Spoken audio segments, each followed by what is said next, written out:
சந்தோஷமே எங்கும் சந்தோஷமே. Rubilux Rockfort Paints.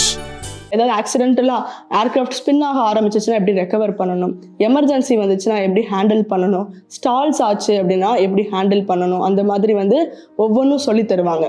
எப்படி இந்த ப்ரொசீஜர்ஸ் ஃபாலோ பண்ணணும் அப்படின்ற மாதிரியெல்லாம். அதுக்கப்புறம் சொல்லிட்டாங்க, இல்லை இதுக்கு மேலே எங்களால் இது பண்ண முடியாது, நீங்கள் ஃபஸ்ட்டு ட்ரைனிங் ஹோல்ட் பண்ணிடலாம், நீங்கள் பே பண்ணிவிட்டு நீங்கள் கன்டினியூ பண்ணுங்க அப்படின்னு. ஸோ ரொம்ப டிஃபிகல்ட்டான சுச்சுவேஷன். சவுத் ஆஃப்ரிக்காவில் மட்டும் பிபிஎல் ப்ரைவேட் பைலட் லைசன்ஸ் வரைக்கும் அதுக்கு ஒரு 8 எக்ஸாம்ஸ், அதுக்கப்புறம் கமர்ஷியல் பைலட் லைசன்ஸ்க்கு அகெயின் ஒரு 11 எக்ஸாம், டோட்டலாக அரௌண்ட் 21 எக்ஸாம்ஸ் நம்ம கிளியர் பண்ணணும். ஸோ இந்தியா வந்ததுக்கப்புறம் அடுத்து என்ன பண்ணலாம் அப்படின்ற பார்த்தா இந்த கோவிட் டைம்ஸ் இதெல்லாம் வந்துச்சு. ஸோ நான் டிஸ்கஸ் பண்ணிட்டு இருந்தேன் முக்கியமான பீப்புள்ஸோட அடுத்து நம்ம என்ன பண்ணணும் அந்த மாதிரி.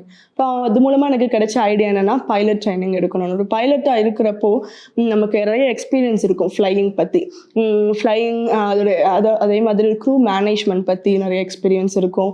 நம்ம கேப்சூல்லேருந்து அகெயின் இடத்துக்கு ரிட்டர்ன் வரப்போ நமக்கு நேவிகேட் பண்ணுறதுலேருந்து இன்ஸ்ட்ருமெண்ட் ஒர்க்கிங், ஒரு வேளை ஆட்டோமேட்டிக்காக பண்ண முடியல, ஆட்டோ பைலட் ஒர்க் ஆகலை, அந்த மாதிரினா இன்ஸ்ட்ருமெண்ட்டாக மேனுவலாக எப்படி ஹேண்ட்லிங் பண்ணுறது அது பற்றின நாலேஜ் இருக்கும்.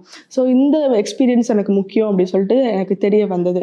ஸோ அதுக்கடுத்து பைலட் ட்ரைனிங். ஆனால் இதோடைய நமக்கு தேவைகள் பார்த்தீங்கன்னா பைலட் ட்ரைனிங் எடுக்கிறதுக்கு ரொம்ப அதிகமான தேவைகள் முன்னாடி இருந்துச்சு. ஸோ இதோட ஸ்பான்சர்ஷிப்காக ஒரு 2 வருஷம் வெயிட் பண்ண, கோவிட் டைம்ஸ் அதோட ஸ்ட்ரகிள்ஸ் எல்லாம் வெயிட் பண்ணி கொஞ்சம் டிலே ஆச்சு. இந்தியாவில் டைரக்டர் ஜெனரல் சிவில் ஏவியேஷன் டிஜிசியோட எக்ஸாம்ஸ் எல்லாம் கம்ப்ளீட் பண்ண அந்த டைமில். தென் ஃபைனலாக சவுத் ஆஃப்ரிக்காவில் ஒரு நல்ல அகாடமி கண்டுபிடிச்ச, நிறைய பேருடைய ரெஃபரன்ஸ் எல்லாம் பேசி தெரிஞ்சு சவுத் ஆஃப்ரிக்காவில் இருக்கிற மேக்1 ஏவியேஷன் அகாடமியில் ஜாயின் பண்ணுறதுக்கான அட்மிஷன் லெட்டர் எனக்கு கிடச்சிச்சு. ஃபீஸ் ஸ்ட்ரக்சர் எல்லாமே வச்சு ஹெல்ப்புக்கு எல்லா சைட்லேயுமே கேட்டுட்டு இருந்தேன். தமிழ்நாடு கவர்மெண்ட் தொடங்கி தனி மனிதர்கள் தொடங்கி அமைப்புகள் எல்லா சைட்லேயுமே ரீச் பண்ணிட்டு இருந்தேன். அப்போ ரீச் பண்ணுறப்ப தான் ஆக்சுவலி ஒரு ப்ரைவேட் கம்பெனி அவங்க ட்ரஸ்ட் வச்சுருக்குறாங்க. அவங்க எனக்கு ப்ராமிஸ் பண்ணாங்க என்னென்னா, நாங்கள் உங்களுக்குரிய 30 lakhs நாங்கள் டேரெக்டாக அந்த ஃபீஸ் அமௌண்ட்டை டேரெக்டாக உங்கள் அகாடமிக்கு நாங்கள் சென்ட் பண்ணிடுறோம், நீங்கள் கவலைப்பட வேணாம், நீங்கள் கிளம்பலாம். எனக்கு விசாவும் வந்துருச்சு.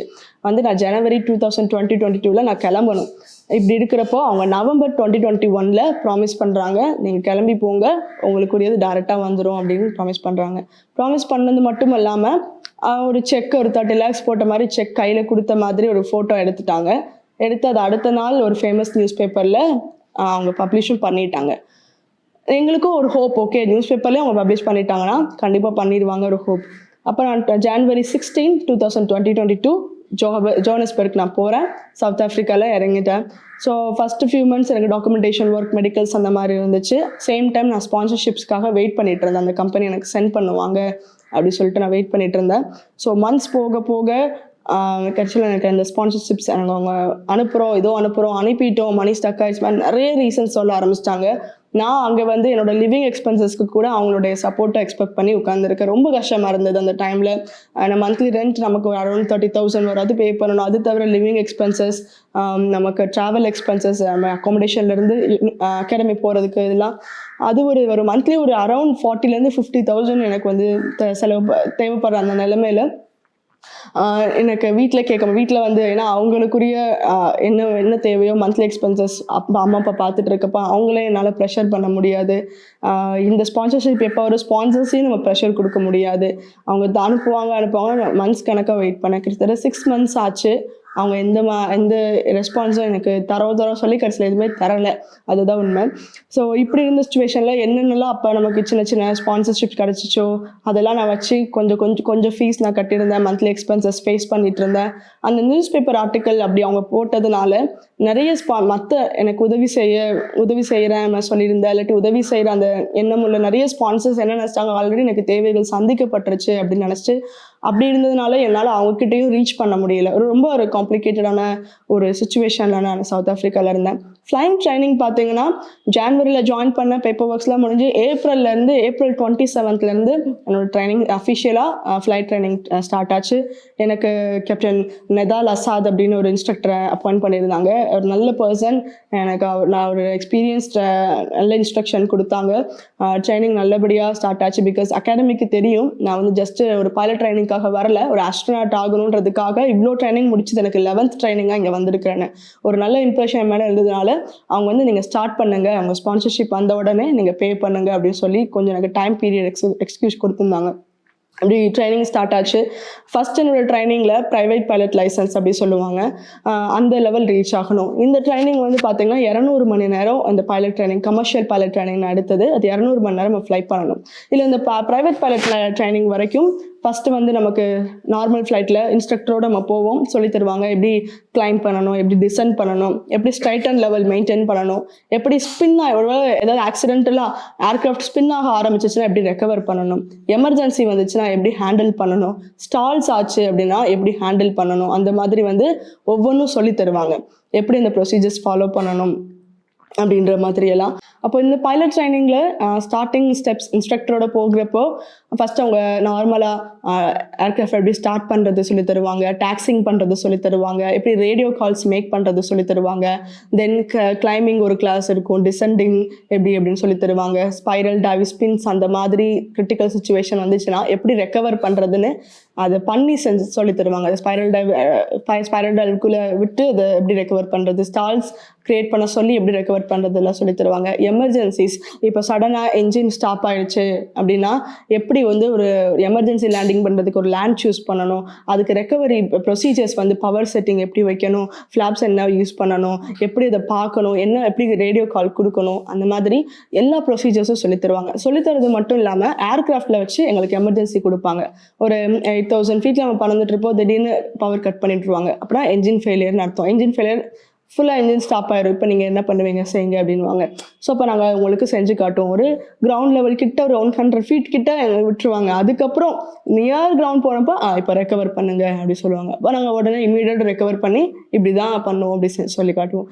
இது ஒரு ஃப்ளைட் மட்டும் இல்லை, each and every flight instructor கூட நம்ம போகிறப்பையும் அந்த எமர்ஜென்சி லேண்டிங் வந்து எப்படி பண்ணுறதுன்னு சொல்லிட்டு ரொம்ப ஃபெமிலியர் பண்ணி தருவாங்க. எனக்கு அதுதான் ரொம்ப இந்த ட்ரைனிங்கில் பிடிச்சிருந்தது. ஏன்னா ஃப்ளைட் நல்லா இருக்கிறப்போ பிரச்சனை இல்லை, ஏதாவது ஒரு எமர்ஜென்சினாலும் என்னால் ஹேண்டில் பண்ண முடியும், என்னால் பத்திரமா ஏர்க்ராஃப்டையும் சரி இல்லை எனக்கும் எந்த ஒரு இன்ஜுரி ஆகாமல் லேண்ட் பண்ண முடியும் அப்படின்னு ஒரு கான்ஃபிடன்ஸ் தந்தது.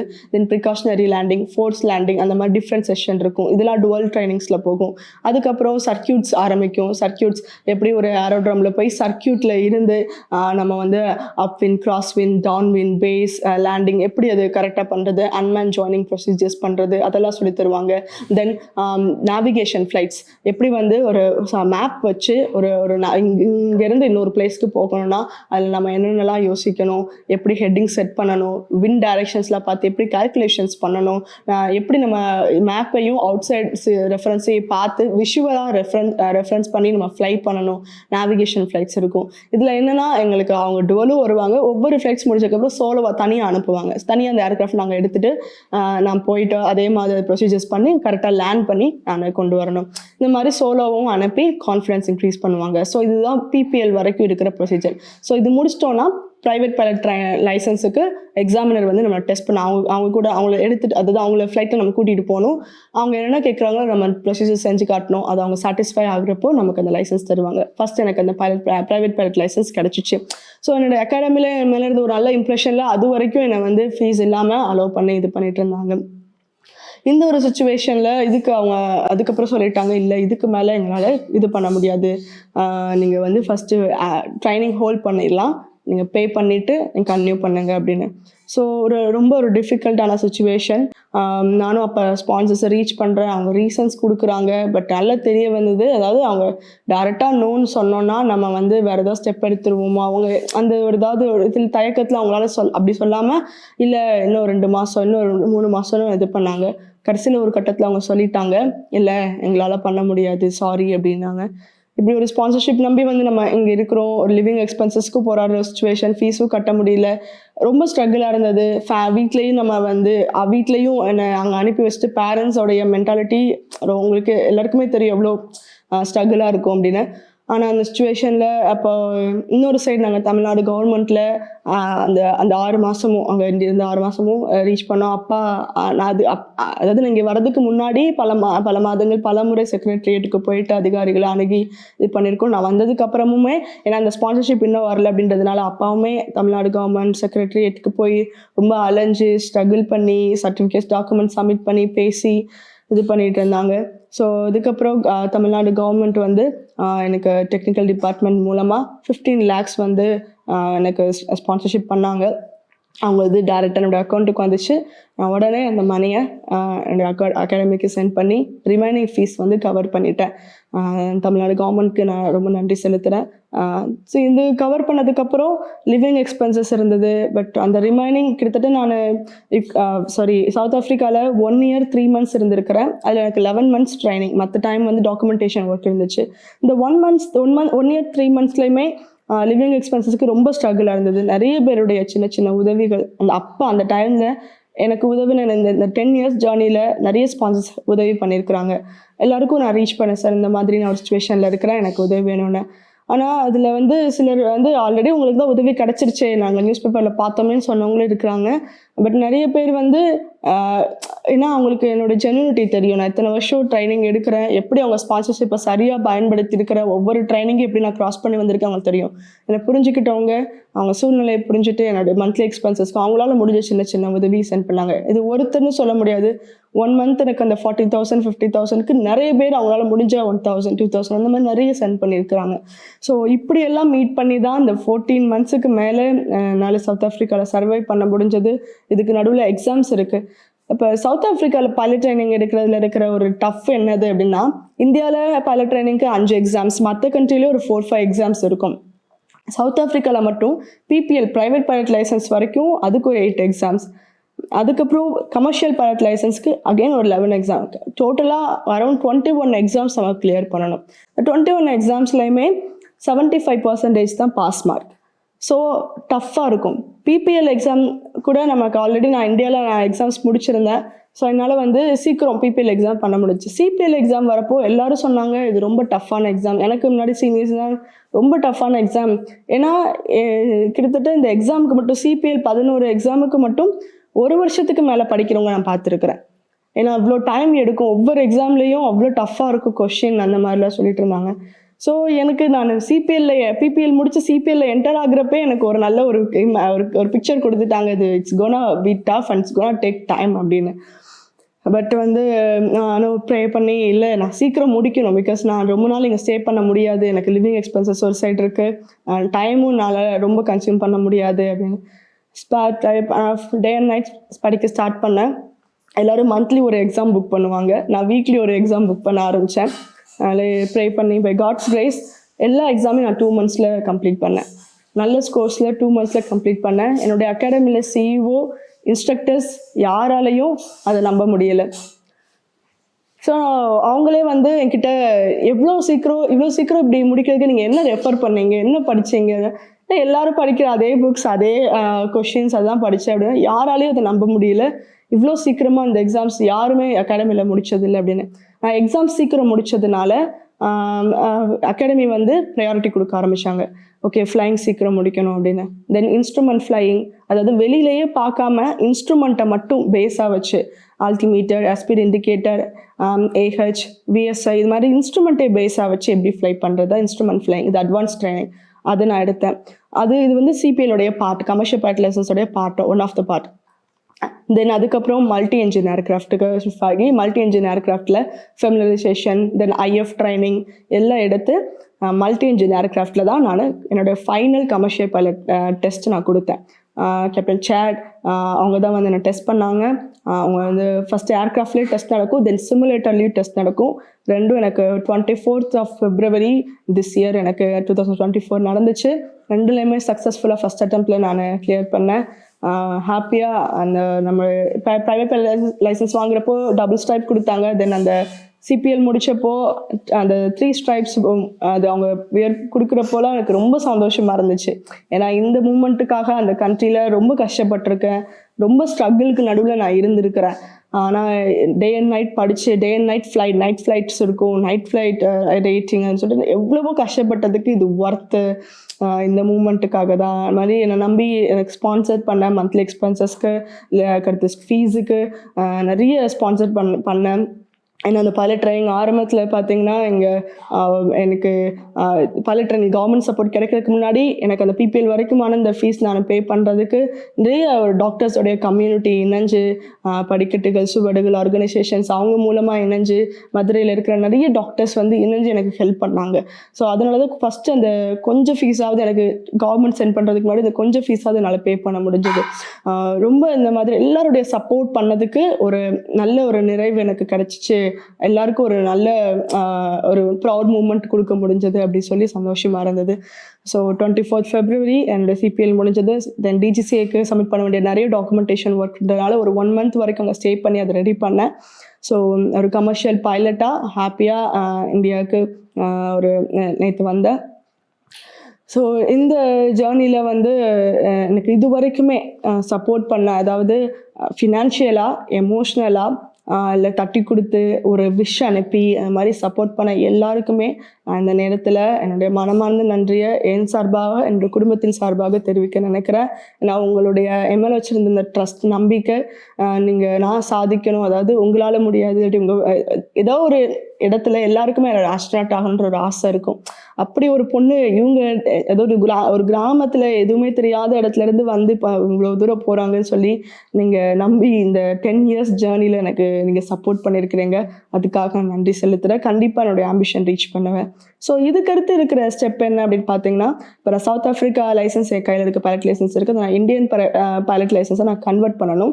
அதுக்கு ஆர்டி சொல்லுவாங்க, ரேடியோ டெலிஃபோனி சர்டிஃபிகேட். ஃபஸ்ட்டு அது நான் அப்ளை பண்ணி அதை வாங்கணும். அடுத்து FRTL அந்த சர்டிஃபிகேட் நான் அப்ளை பண்ணி நான் வாங்கணும். ஸோ இது வாங்கினதுக்கப்புறம் இந்தியாவில் இருக்கிற ஒரு அகாடமியில் ஜாயின் பண்ணி கன்வர்ஷனுக்கு நான் அப்ளை பண்ணுவேன். அதில் வந்து ஒரு 10 hours நான் ஃப்ளை பண்ணணும். இந்தியாவில் இருக்கிற அகாடமியில் ஃப்ளை பண்ணி அடுத்து இந்த எல்லா டாக்குமெண்ட்ஸையும் நான் ப்ராப்பராக டிஜிசிஏக்கு அந்த ரிக்குவயர்மெண்ட் படி நான் சப்மிட் பண்ணால் அவங்க வந்து இந்த லைசன்ஸை எனக்கு கன்வெர்ட் பண்ணி இந்தியன் லைசன்ஸ் தான் எனக்கு தருவாங்க. ஸோ இது வந்து நார்மலாக ஒரு 4 to 6 months இது ஒவ்வொரு லைசன்ஸ் டைம் எடுக்கும். அந்த ஒவ்வொரு டாக்குமெண்ட் வரதுக்கு இவ்வளோ டைம் டியூரேஷன் தேவைப்படும். இந்த கன்வர்ஷன் இந்த ப்ராசஸ் முடிச்சுட்டு நமக்கு ஏர்லைனில் ஜாயின் பண்ணுறதுக்கு முன்னாடி நம்ம இப்போ சின்ன ஏர்க்ராஃப்டில் ஃப்ளை பண்ணியிருக்கிறோம். ஸோ நமக்கு கமர்ஷியல் ஏர்லைனில் போய் ஜாயின் பண்ணணும் அப்படின்ற ஐடியா இதுக்கு எனக்கு இருக்குது. அப்படின்னா இப்போ இந்தியா ஹியூமன் ஸ்பேஸ் மிஷன் ஆரம்பிக்கிறாங்க. ஃபர்ஸ்ட் மிஷன் ககன்யான் மிஷனுக்கு கூட நமக்கு கேண்டிடேட்ஸ் ஏர்ஃபோர்ஸ்லேருந்து செலக்ட் பண்ணியிருக்கிறாங்க. இப்படி இருக்கிறப்போ நெக்ஸ்ட் இயர் லான்ச் பண்ணுவோன்னு ஒரு ஐடியா கொடுத்துருக்குறாங்க. இப்படி இருக்கிறப்போ அடுத்த சிவிலியன் மிஷன் அவங்க ஆரம்பிக்கிறப்போ மேபி ஒரு 3 years ஆகலாம், இல்லை ஒரு 5 years ஆகலாம். அதுக்குள்ளேயே என்னால் ஒரு கமர்ஷியல் பைலட் ஒரு கமர்ஷியல் பைலட்டாக ஒரு few hours 1500 to 2000 hours experience என்னால் கெயின் பண்ண முடியும். கேப்டன் அப்படின்ற லெவலுக்கு வர முடியும். ஸோ இந்த எக்ஸ்பீரியன்ஸ் ரொம்ப முக்கியம். இதுவும் ஒரு one of the requirement to become an astronaut. So எனக்கு இந்த எக்ஸ்பீரியன்ஸ்க்காக தான் நான் ஏர்லைன் ஒர்க் பண்ணுறேன். ஒன்ஸ் சிவிலியன் மிஷன் கமெண்ட்ஸ் ஆன உடனே ஏர்லைன்லேருந்து மிஷனில் ஜாயின் பண்ணுவேன். ஸோ இதுதான் என்னோட பிளான். ஸோ இப்படி இருக்கிறப்போ இந்த கமர்ஷியல் பைலட் ஆகணும்னா இந்த கன்வர்ஷனுக்கு அப்புறம் இந்திய லைசன்ஸை கன்வெர்ட் பண்ணதுக்கு அப்புறம் டைப் ரைட்டிங்னு ஒரு ட்ரைனிங் இருக்குது. அது வந்து பெரிய ஏர்க்ராஃப்ட், போயிங்காக இருந்தாலும் சரி, ஏர்பஸாக இருந்தாலும் சரி, பெரிய ஏர்க்ராஃப்டுடைய சிமுலேட்டரில் நம்ம பழகணும். எப்படி அந்த சிமுலேட்டர் சிஸ்டம் ஆப்ரேட் பண்ணுறது, எப்படி அதில் லேண்ட் பண்ணுறது, டேக் ஆஃப் பண்ணுறது, என்ன ப்ரொசீஜர்ஸ் எல்லாமே நம்ம கற்றுக்கணும். கற்றதுக்கப்புறம் தான் நம்ம கமர்ஷியல் ஏர்லைனில் ஜாயின் பண்ண முடியும். ஸோ இந்த டைப் ரைட்டிங் எடுக்கிறதுக்கு இதுக்கு அரௌண்ட் ஒரு 20 lakhs கிட்ட தேவைப்படும். ஸோ இப்படி கன்வர்ஷனுக்கு ஒரு அரௌண்ட் 5 lakhs, டைப் ரைட்டிங்க்கு ஒரு 20 lakhs இருக்கிற இந்த அகெயின் ஒரு 20 to 25 lakhs ஒரு நீட் இருக்கிற இப்போ ஒரு சுச்சுவேஷனில் தான் நான் இருக்கிறேன். ஸோ இப்போ கன்வர்ஷன் ஆரம்பிக்கணும்னா அந்த நீடு எனக்கு சந்திக்கப்படணும். ஃபஸ்ட்டு ஒரு 5 lakhs ஆகுது எனக்கு கன்வர்ஷனுக்கு சந்திக்கப்படணும். அடுத்து ஒரு 4 மாதத்துக்கு அப்புறம் எனக்கு டைப் ரைட்டிங்க்கு ஒரு அரௌண்ட் 20 lakhs தேவைப்படுது. ஆனால் இது வரைக்குமே நிறைய பேருடைய சப்போர்ட் எனக்கு ஹெல்ப் பண்ணியிருக்கு.